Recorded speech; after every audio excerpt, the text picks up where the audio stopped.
안녕하세요. 푸른맘 아동심리상담센터 원장 전미아입니다.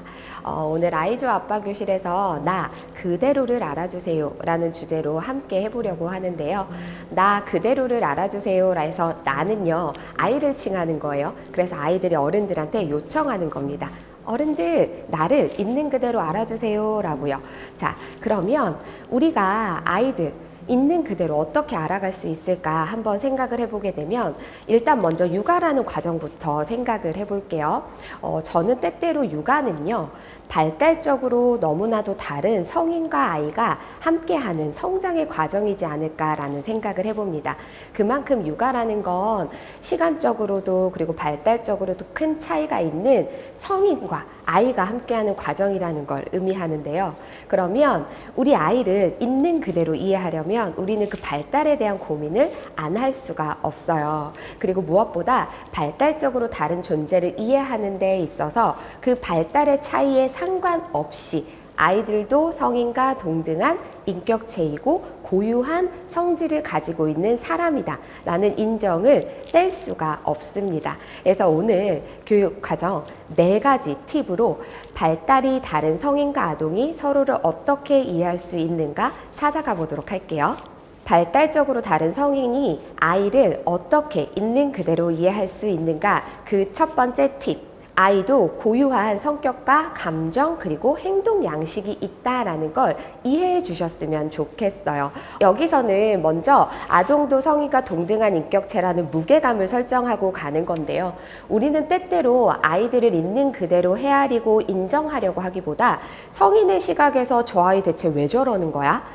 도대체 왜 나를 이렇게 힘들게 하는 거야? 라고 성인의 입장에서 성인에 빗대어서 아이를 이해하려고 하는 경향들이 있어요. 그런데 아이들도 분명히요 성인과 동등하게요 본인들만의 고유한 생각이 있고 감정이 있고 그에 기반한 행동 양식이 있습니다. 그런데 우리가 아이들을요 성인과 동등한 인격체로서 본인들만의 무언가가 있다라는 걸 인정해주지 않게 되면요 자꾸 성인의 입장에서 아이들을 바라보면서 오해를 한다거나 아니면 아이들에게 성인으로서의 부당한 행동을 취할 수도 있게 된다라는 거. 그래서 첫 번째, 우리가 아이들을 있는 그대로 이해하려면요. 먼저 아이들도 성인과 동등한 인격체라는 거.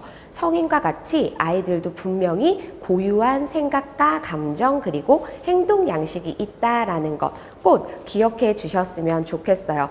그러면 우리가 첫 번째 과정에서 아동과 성인의 무게감을 동일하게 설정해 놓고 나서는요 이제 이렇게 동일하게 설정된 관계에서 성인이 아동을 있는 그대로 바라보는데 문제를 일으키는 한 가지가 있어요. 바로 그게 뭐냐 하면 어른, 바로 나 자신입니다. 어찌됐건요 내가 누군가의 아빠이고 엄마이기는 하더라도요 궁극적으로 이 세상의 모든 것은 나라는 사람의 프레임을 통해서 이해되게 되어 있어요. 그래서 어떤 사물을 받아들일 때도 그리고 내 아이를 바라볼 때도 그 아이가 분명히 나와 동등한 사람이다 라고 동등한 무게감을 설정해 둔다 하더라도 그 아이의 고유한 특성을 인지하려고 하는 과정에서 나라는 사람의 특성에 투영돼서 한 번쯤은 굴절돼서 들어온다라는 겁니다. 예를 들면 이런 거죠.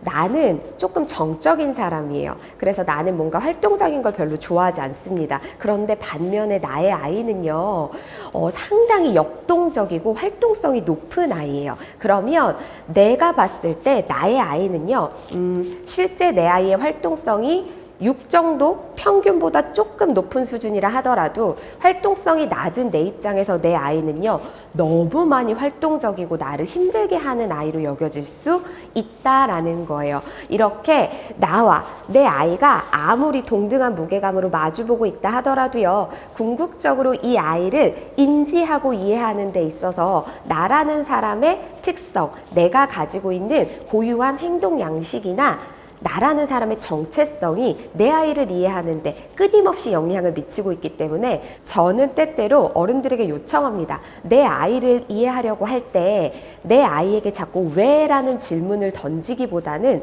나 자신을 바라보는 게 더 뚜렷한 답을 찾을 수 있는 지름길이다라고요. 그래서 어찌 보면 나를 알았을 때 내 아이를 정말로 더 객관적으로 인식하고 있는 그대로의 존재로 이해할 수 있게 될 거다라는 거. 그래서 첫 번째, 두 번째 팁을 통해서 제가 여러분들한테 꼭 던지고 싶은 두 가지 질문은요. 아동이란 어떤 존재인가? 그리고 나는 어떤 존재인가?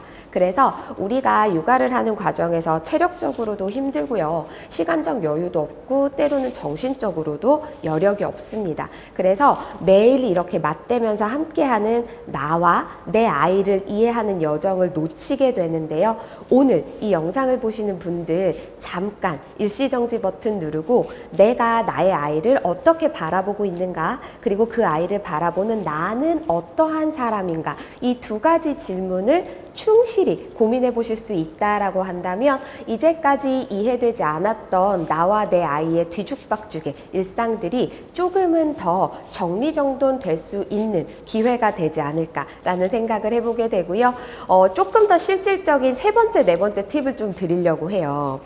세 번째 팁은 바로 뭐냐 하면 발달이 다른 만큼 아이가 메시지를 전달하는 방식에 차이가 있다라는 걸 이해해 주셨으면 좋겠어요. 되게 쉽게 말하면 이런 거예요. 어른들은요, 짜증나 라고 말하고 합니다. 언어가 훨씬 발달했기 때문이죠. 그런데 영유아 같은 경우는 언어가 한창 발달되고 있기 때문에 연령에 따라서 언어로 표현을 할 수도 있지만 언어를 표현할 수 있는 아이들도 때때로는 말보다는 행동이나 감정 양식으로 메시지를 전달하는 게 더 익숙하다라는 거예요. 그래서 어른은 짜증나 라고 말하는데 아이들은 어떻게 해요? 집어 던진다거나 쿵 발을 구른다거나 소리를 친다거나 아이들이 조금은 더 익숙한 자신의 신체를 활용해서 언어보다는 감정의 형태로 메시지를 전달하는 경우가 있다라는 겁니다. 그런데 아이들이 그렇게 자신들만의 고유한 방식으로 메시지를 전달하는 걸 발달적 차이로 인해서 어른들이 잘 해석하지 못하는 경우들이 있어요. 그리고 어른에 빗대어서 그 아이의 행동 양식이 메시지이기보다는 잘못됐다, 문제가 있다 라고 해석되는 경우들도 있다라는 겁니다. 그래서 우리가 내 아이가 물건을 던질 때, 소리를 칠 때, 발을 구를 때 도대체 어떤 메시지를 전달하려고 저 아이가 지금 저런 행동을 보이고 있는 거지? 라고 그 아이의 각기 다른 메시지 전달 방식을 이해하려고 노력한다면 아이와 어른 사이의 미스커뮤니케이션은 조금씩 줄어들지 않을까라는 생각을 해보게 되고요. 무엇보다 지금 제가 전달드린 예시들, 예를 들면 던지고 발을 구르고 소리치는 행동들은요. 사실 어른의 입장에서는 메시지를 전달받기보다는 문제다라고 명명되고 갈등, 충돌이 일어나는 상황으로 연결되게 돼요. 그래서 아이는 아이대로 있는 그대로 이해되지 못하고 어른은 어른대로 화가 나서 아이에게 어른으로서의 권력을 행사하게 되는 일들이 벌어지게 됩니다. 그래서 아이를 있는 그대로 이해하려면 그 아이들이 보이는 고유한 메시지 전달 방식에 대해서도 이해할 수 있어야 된다라는 거 꼭 기억해 주셨으면 좋겠고요. 네 번째. 세 번째에서 메시지를 아이들이 각기 다른 방식으로 전달한다라고 했잖아요. 그럼 이제 우리가 그래 저 아이가 집어 던지는 건 문제 행동이기보다는 메시지 나 지금 마음대로 안 돼 라는 메시지를 전달하는 거야 라고 만약에 해석을 했다고 볼게요. 그러면 그 메시지를 해석하고 나서 우리가 무언가 피드백을 줘야 되잖아요. 근데 어른들은 여전히도 아이들의 메시지를 이해하고 피드백을 주는 데 있어서도 어른이 익숙한 언어로 하게 됩니다. 그래서요, 아이들한테 조금 더 직접 다가가서 아이들이 이해할 수 있는 형태로 설명을 해주고 행동을 이끌어줘야 되는데 말로 자꾸 지시를 하게 돼요. 예를 들면 이런 거예요. 아이가 내가 뭔가를 조작하고 있었는데 잘 안 됐어요. 이거 잘 안 돼. 짜증나. 도와줘, 엄마. 이 말을 하기가 어려워서 자기도 모르게 헤이! 하고 던져버렸습니다. 근데 다행히 아빠가 그 메시지를 해석했어요. 그래서 저게 문제 행동이기보다는 저 아이가 저 말을 전달하는 게 어려워서 저 메시지를 다른 형태로 전달한 거구나 라고 이해를 하고 다가갑니다. 근데 문제는요, 거기서 그거 이렇게 하면 되잖아, 그냥 저렇게 해봐, 그리고 던지면 안 돼, 이렇게 하는 거야 라고 하면서 어른이 자꾸 어떻게 전달하게 돼요?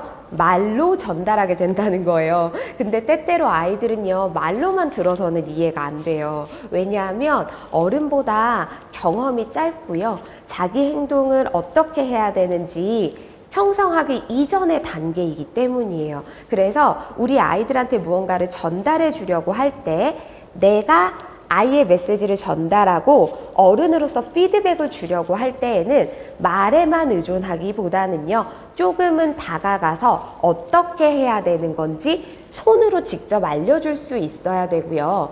내 아이가 무언가를 해야 된다라고 하면 이렇게 정리하자 라고 언어도 주지만 어떻게 정리해야 되는지, 정리 행동을 어떻게 시작해야 되는지 직접 다가가서 행동으로 연결될 수 있게 해주는, 조금 더 부지런하게 움직이는 안내 과정이 필요하다라는 걸 같이 기억해 주셨으면 좋겠어요.